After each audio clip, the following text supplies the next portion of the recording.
I want to talk some politics with you. The other night, the Democratic debate in New Hampshire, I read a statement of our conversation from last year. I remember that very well. Every one of us can imagine the following scenario.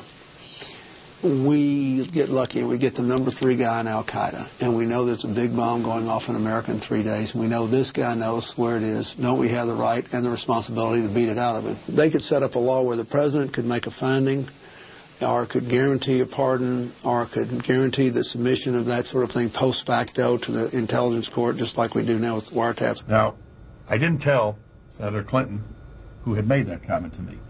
This was her answer. Let's watch. As a matter of policy, it cannot be American policy, period. Now, there are a lot of other things that we need to be doing that I wish we were. Better intelligence, making our country better respected around the world, working to have more allies. But these hypotheticals are very dangerous because they open a great big hole in what should be an attitude that our country and our president takes toward the appropriate treatment of everyone, and I think it's dangerous to go down this path. It doesn't seem as if she's for the exception that you were outlining. She was great, though. I thought the next part of it where she said... We're going to get to that. Yeah. You know, I went back and read the whole transcript. And there's a general point, I think she's right. That is, I think America's policy should be to oppose torture, to honor the Geneva Conventions for several reasons. One is, it's almost always counterproductive. If you beat somebody up, they'll tell you what they want to hear. 2 is, it really hurts us in the rest of the world and helps to recruit other terrorists.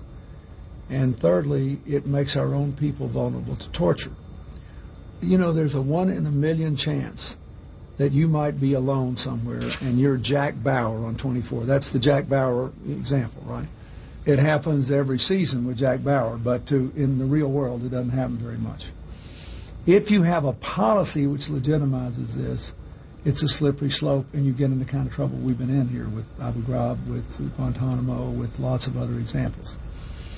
And I'm not even sure what I said is right now. I think what happens is, the honest truth is that Tim Russert, Bill Clinton, people filming this show, if we were the Jack Bauer person and it was 6 hours to a bomb or whatever, you don't know what you would do, and you have to. But I think what our policy ought to be is to be uncompromisingly opposed to terror, to torture, and that if you're the Jack Bauer person, you'll do whatever you do, and you should be prepared to take the consequences.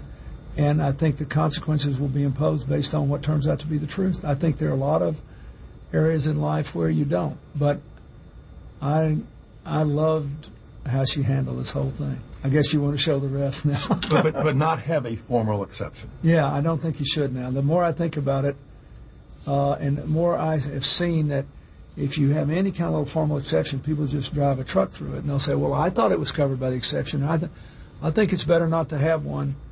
And if you happen to be the actor in that moment, which, as far as I know, not occurred in my experience or President Bush's experience, since we've been really dealing with this terror. But you actually had the Jack Bauer moment, we'll call it. I think you should be prepared to live with the consequences. And ironically, if you look at the show, every time they get the president to approve something, the president gets in trouble, the country gets in trouble. And when Bauer goes out there on his own and is prepared to live with the consequences, it always seems to work better. So Hillary's probably right about this. I then told Senator Clinton my source, and let's watch. The guest who laid out this scenario for me with that proposed solution was William Jefferson Clinton last year.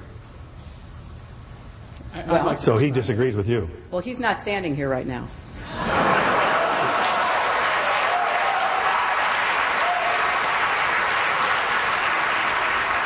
So there is a disagreement. Well, I'll talk to him later. Tell me about... You've seen that look before? I have. Several times over the last 35 years. I loved it. How was that conversation? Did you talk about it? No, I told her I thought she was terrific. And I told her, how the whole thing came up. And I told her, number one, I thought that the moment was great. I thought it was the defining moment of the debate. And number two, that I had decided what I just told you, that on the policy she was right, that once you start constructing exceptions, you're opening floodgates for trucks to drive through. Far better if you happen to be the agent who has to deal with that, to just suck it up and decide what you think is right and be prepared to live with the consequences. I think the generals were right. I think that she's right. I know Senator Biden and others said the same thing.